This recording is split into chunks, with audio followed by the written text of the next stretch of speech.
Hai guys, selamat datang di videonya Diera Natania dan selamat datang juga di rumah baru saya. Ini di Tokyo guys. Tada, ini posisinya masih berantakan pol. Halo Padok. Halo. Itu Damboru tuh apa? Kardus-kardus semuanya masih ada di sana. Terus gue mau cerita perjalanan kita dari Hokkaido ke Tokyo yang lumayan panjang. Silahkan makan.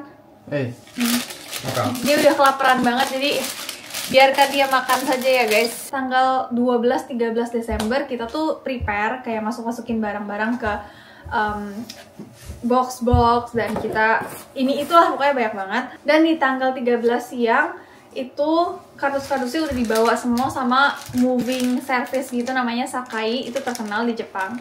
Dan karena kita pindah prefecture-nya lumayan jauh, sejauh 1300 km dan melewati laut juga, jadi memang harganya tuh lumayan mahal sih.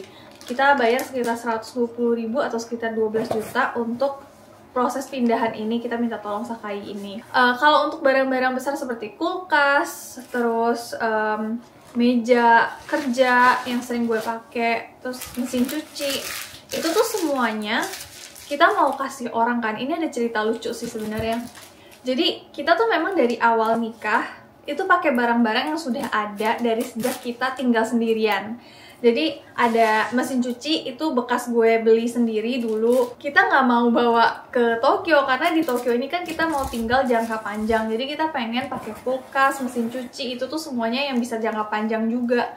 Dan nggak mungkin itu kita bawa dari Hokkaido karena kan udah lumayan tua gitu dan nggak sesuai dengan lifestyle kita yang baru di Tokyo gitu kan. Apalagi kalau kita udah punya anak, kulkas kan pasti harus yang lebih besar dan lain-lain. Anyways, kita lagi bingung itu kulkas dan lain-lain mau dibuang di mana, mau diapain. Kalau dibuang soalnya mahal. Terus kita ke cafe, tiba-tiba di depan gue duduk orang Indonesia. Dia ngajak gue ngomong karena ternyata dia followers gue. Terus akhirnya kita ngobrol-ngobrol panjang kali lebar. Gue iseng-iseng aja gitu tanya, gue ada kulkas, gue ada meja, gue ada mesin cuci nih, masih bagus kondisinya meskipun bekas gitu, kamu mau nggak gitu.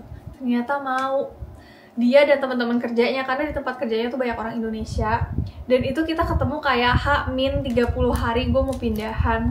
Happy banget, jadi gue nggak perlu buang karena itu barang masih bagus, sayang kalau dibuang gitu kan. Terus baru berangkat naik mobil guys. Yes, jadi kita pindahan tuh bawa mobil kita ke Tokyo. Dan karena jaraknya 1300 km dan melewati laut, jadi kita pertama dari rumah nyetir dulu sekitar 3-4 jam gitu ke pelabuhan. Terus dari pelabuhan Hokkaido ini kita naik ferry ke Sendai. Dan dari Sendai baru kita naik mobil lagi selama 4,5 jam ke Tokyo. Dan itu perjalanannya lumayan panjang tapi seru banget sih. Terutama di ferry, karena ini pertama kalinya gue naik ferry kan. Baru nyampe aja gue tuh udah ngalamin kayak banyak culture shock gitu guys. Kita tutupin pantatnya Padok. Maaf. Hah? Maaf katanya. Gue baru nyampe ke Sendai aja tuh udah mengalami beberapa culture shock yang nggak biasa kita alami di Hokkaido gitu. Di Hokkaido meskipun kita jalan 4 jam, itu kayak rest area tuh sedikit banget dan biasanya kalau ada pun cuma toilet doang. Tapi kalau di daerah Honshu itu karena banyak ya penduduknya, jadi rest areanya tuh seru banget. Ada restoran, ada shopping center, bahkan ada cafe, kayak ada free wifi, ada tempat untuk duduk-duduk dan lain-lain. Kita kayak culture shock gitu loh guys. Anyways, kita nyampe akhirnya di rumah ini di tanggal 15 Desember. Kita happy banget sama rumah ini karena tahu kenapa? Ini rumah itu gak jauh beda sama rumah kita yang di Hokkaido. Bener-bener secara luasnya pun mirip gitu. Terus kayak desain dekor-dekor apanya sih, kayak interior dan lain-lainnya tuh mirip banget sama rumah kita yang sebelumnya. Jadi kita merasa kayak rumah kita itu dipindahin juga ke Tokyo gitu loh. Jadi kita happy banget sih. Terus setiap kali gue upload tentang proses perpindahan gue ke Tokyo ini, semuanya tuh pada nanya, Diera nggak gardening lagi ya? Ya pindah ke Tokyo nggak bisa gardening lagi dong, sayang banget. Padahal aku follow Kak Diera tuh karena gardeningnya apa segala macam gitu kan. Sebenarnya rumah ini ada gardennya guys. Tada! Memang nggak seluas rumah kita yang di Hokkaido ya, tapi cukup banget. Karena yang di Hokkaido sebenarnya terlalu besar sih. Kita susah ngurusnya kalau cuma berdua. Ini kurang lebih seperempatnya yang di Hokkaido, tapi itu udah cukup banget. Gak sabar banget untuk gardening di sini karena di sini kan winternya lebih pendek. Jadi gue bisa gardening lebih panjang durasinya. Kalau di Hokkaido kan cuma musim panas doang. Dan musim panasnya di sana tuh pendek kan. Dan kita sampai tanggal 15 karena belum ada kasur gitu-gitu. Jadi kita nginep dulu di hotel dan tanggal 16 barang kita semuanya baru datang dianterin sama si Sakai itu kan. Sekarang tuh berapa derajat ya? Kayak 5 derajat gitu deh. Jadi kamar kita tuh kayak beku. Tadi pagi, ini tanggal 17 Desember 17, bersih-bersih, beres-beres sebelum kita bongkar semua barang-barang yang dari dalam kardus.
Hai guys, dan ini udah sebulan kemudian.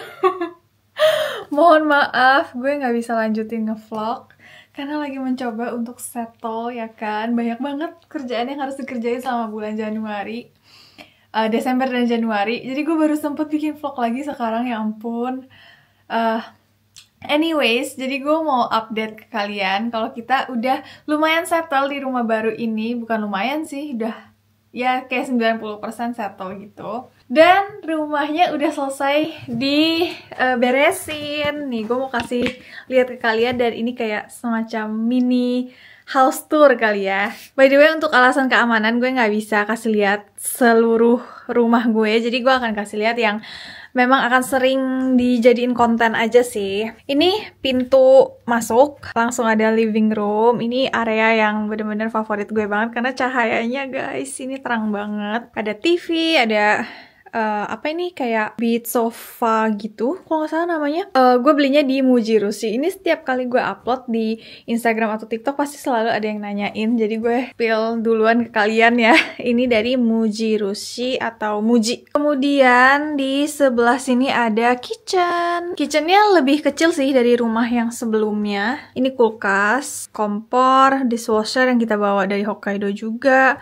Lalu di sini ada microwave, suihanki itu apa? Rice cooker. Terus ada counter untuk potong-potong dan lain-lain di sebelah sini. Jadi ini cukup banget sih sebenarnya. Meskipun kelihatannya agak sempit tapi cukup banget. Di sebelah sini ada kayak apa ya ini sebutannya? Ya udahlah, pokoknya satu ruangan lagi. Dan biasanya kita makan, minum, kerja, laptopan, apa segala macam tuh di sini. Ini kursinya Padok, ini kursi gue. Awalnya gue mau kerja di sebelah sini kan. Tapi kayak gak enak gitu loh menghadap tembok, kayak gak asik aja. Jadi gue lebih suka duduk di sini terus menghadap ke cahaya-cahaya ilahi ini gitu. Nah, di balik tirai-tirai ini tuh ada kayak shelves, banyak banget shelf. Mungkin kalian udah lihat ya di video sebelumnya. Tapi karena kelihatannya jadi berantakan, jadi kita tutup pakai tirai kayak gini. Setelah 1 bulan tinggal di sini, jujur gue suka banget sih. Karena meskipun ini area perkotaan, tapi suasananya tuh tenang banget gitu loh guys. Gak kedengeran apa-apa. Literally gue bisa kerja dengan sangat tenang. Kalau misalnya gue butuh voice over atau edit video tuh gue bener-bener bisa fokus. Jadi gue happy banget. Terus di sini juga jalan dikit supermarket, jalan dikit langsung convenience store. Jadi benar-benar berbanding terbalik dari rumah gue yang di Hokkaido itu. Lalu tirai yang sebelah sana itu langsung nyambung ke garden, dan yang sebelah sini tuh ada sunroom guys. Sunroom itu tempat untuk jemur baju tuh, jadi dia mataharinya langsung direct dari atas. Terus ini tuh ruangan bener-bener panas banget. Gue gak kebayang kalau summer akan sepanas apa, tapi sekarang aja tuh winter tapi panas banget. Makanya ini kalau siang-siang suka gue buka pintunya kayak gini. Ini heater bikin gue culture shock, karena waktu awal-awal gue datang ke Tokyo gitu kan, tinggal di rumah ini, gue kaget heaternya tuh cuma ini doang, cuma AC. Oh ya, AC di Jepang itu bisa jadi heater juga ya guys, cuma memang tenaganya tuh nggak sekuat heater api. Kalau di Hokkaido kan gue pakai heater api ya, yang gede banget itu yang kalian lihat juga. Itu tuh kuat banget, kayak kita nyalain sekitar beberapa menit aja tuh satu rumah udah anget banget gitu. Tapi kalau heater ini tuh nggak anget-anget. Tapi ya winter di Jepang kan di Tokyo kan nggak selama itu ya. Jadi kayak kebalikannya gitu loh. Kalau di Hokkaido dulu winternya panjang banget, summernya pendek. Tapi kalau di sini kayak summernya lebih panjang, terus winternya tuh nggak terlalu panjang gitu. Jadi ya udah ada plus minusnya. BTW guys, gue lupa ngucapin selamat tahun baru 2025. Dan ini kayak tahun baru yang paling beda dari sebelum-sebelumnya sih untuk gue dan Padok. Karena kita tahun baru pertama di Tokyo dan rasanya tuh beda banget. Keluarga gue pada ngumpul.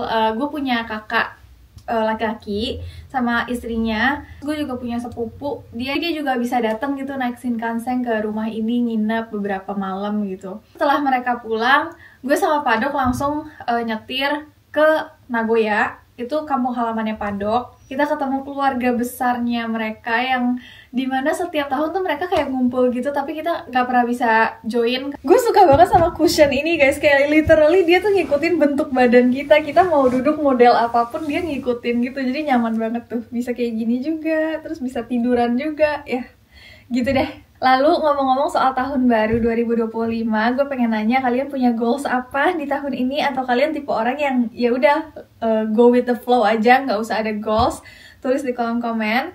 Kalau gue sendiri setiap tahun tuh pasti tulis goals. Kayak misalnya olahraga lebih sering, karena tahun lalu jumlah langkah kaki gue tuh rata-ratanya dalam satu tahun cuma 2000 steps, dan gue tahu itu kurang banget. Sejak gue pindah ke sini, gue coba untuk nambahin steps gue. Sekarang rata-ratanya jadi 6000 steps. Terus gue juga pengen kayak membuat sistem perkontenan ini lebih sistematis gitu loh. Jadi salah satu langkahnya adalah dengan hire asisten ya kan. Gue udah upload kayak dicari gitu asisten yang berminat gitu kan di Instagram sama di TikTok, dan puji Tuhan banyak banget yang apply. Terima kasih kalau kalian salah satu dari orang tersebut. Akhirnya ketemu yang cocok banget. Kita udah kerja beberapa kali bareng gitu, dan gue suka banget. Kalian paham gak sih kalau kita cocok nih sama seseorang, itu langsung kayak tahu aja gitu, karena meskipun kita sama-sama diem gitu ya, tapi nggak ngerasa awkward gitu loh guys.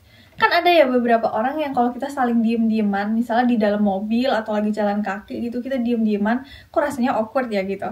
Tapi kalau sama dia nih, itu nggak awkward sama sekali, meskipun kita saling diem terus jalan kaki biasa doang gitu, itu nggak awkward sama sekali. Jadi gue ngerasa nyaman banget sih sama dia, dan dia juga kerjanya sangat bagus gitu kan, on time juga, jadi gue sangat happy.